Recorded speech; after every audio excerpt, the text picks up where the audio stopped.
Assalaamu calaykum akhyaarta. Waxaanu ka hadlaynaa waa maxay foolxumada qofka. Markaan dhahno foolxumada qofka waa maxay, waxaa kugu soo dhacaysa waa qof aan muuqaal fiican aan lahayn. Laakiin xaqiiqatan sidaas maahan. Waxaa laga yaabaa inaad qurux badan tahay, laakiin dadku markay saa ku arkaan, qof walba markuu ku arko inuu kaa cararo, sidii inaad tahay qof bahal oo kale. Marka su'aal isweydii oo dheh waa maxay foolxumada qofka. Xaqiiqatan waxaa kuu soo bixi doonta jawaabta saxda ah. Waxaan filayaa inaad isweydiisay su'aasha kadibna aad heshay jawaabta saxda ah. Haddaba waxaan kula wadaagayaa foolxumada qofka. Lambarka koowaad, aan dantiisa aqoon. Haddii qofku uu dantiisa aqoon, wax ka foolxun ma lahan. Bal u fiirso, haddii aad aragto qof aan dantiisa aqoon oo wuxuu rabo sameynaya oo aan garanaynin waxa looga baahan yahay iyo waxa uu u nool yahay intaba aan garanayn. Badanaa waxaad arkaysaa dad aan dantooda aqoon, laakiin adiga waxay kuula muuqdaan inay yihiin dad wax matarayaal ah oo nolosha ka dhacay.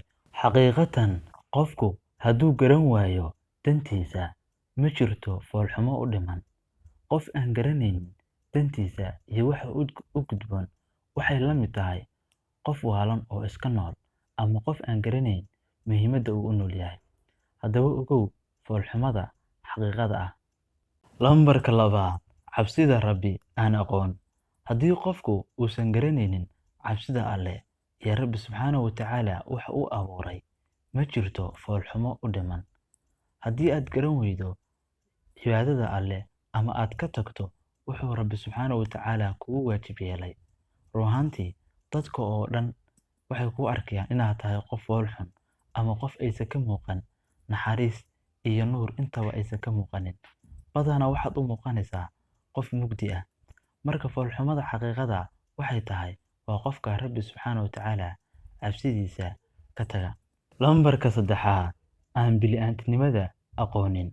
Haddii qofku uu ka tago bini'aadantinimada oo uu dhaqmo si wuxuushnimo ah oo uu dhaqmo si jaahilnimo ah, ma jiro foolxumo ka dhiman. Bal u fiirso, adiga qof u dhaqmaya sidii wuxuushtii ama dadka ula dhaqmaya si bini'aadantinimada ka baxsan, qofkaas muxuu kuula muuqanayaa? Xaqiiqatan wuxuu u muuqanayaa qofka dunida ugu foosha xun. Marka foolxumada lagu sheegayo waa ka tegidda bini'aadantinimada iyo Rabbi subxaanahu wa tacaala waxa uu ku faray. Haddaba haddii aad tahay qof aan garanayn bini'aadantinimada iyo in la xushmeeyo bini'aadanka, waxaa tahay qof foolxun. Lambarka afraad, aan dadka la dhaqmi karin ama dadka aan la macaamili karin. Haddii aad dadka la dhaqmi karin, run ahaantii dadka oo dhan waxay ku arkayaan inaad tahay qof foolxun. Sababtoo ah dadka oo dhan ma tihid qof la dhaqmi kara, ma tihid qof garan kara dadka dabeecadahooda. Ma garanaysid sida dadka loo ixtiraamo, ma garanaysid sida dadka loola dhiilgareeyo. Haddii intaasoo dhan aad garanayn, run ahaantii waxaad u muuqanaysaa inaad tahay qof foolxun. Marka foolxumada xaqiiqada ah waa taas. Haddii badanaa aad tahay qof ay dadkoo dhan ay diidaan ama ay ignoor gareeyaan, ma jirto foolxumo kuu dhiman. Waad ku mahadsan tahay daawashada muuqaalkan. Waxaan filayaa inaad fahantay foolxumada xaqiiqada ah iyo foolxumada aysan dadku ogeyn. Waad ku mahadsan tahay daawashada muuqaalkan. Haddii aad nagu cusub tahay, ha naga ilaawin inaad nagu soo biirto oo aad noo saartid subscribe. Mahadsanid.